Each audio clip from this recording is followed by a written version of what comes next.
Hi, here's another clip from my films of Astley Green Colliery and its railway system there.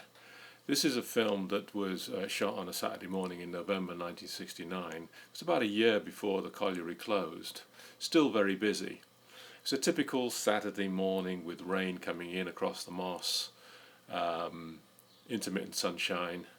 The rails were very greasy, and this train was being drawn across the weighbridge in the colliery yard to weigh each of the wagons. The driver you'll see in the film is Albert Longstaff. He was a guy who gave me quite a few footplate trips when I went down there. Because of the greasy rails, the locomotive slipping almost all the time to try and draw those wagons across that weighbridge. Take a look.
Okay, let's take a look at Google Map again. I did this on my last video just to show you where it is and what it looks like today.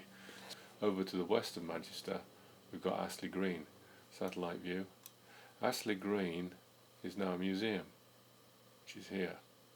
All they've preserved is the winding house, the winding engine, and one of the pit heads that took the miners down into the mine. But actually it was a huge, big complex, much, much bigger than this mining museum. The colliery complex ran along the boundary of this field here, down to these hedges, along the canal here.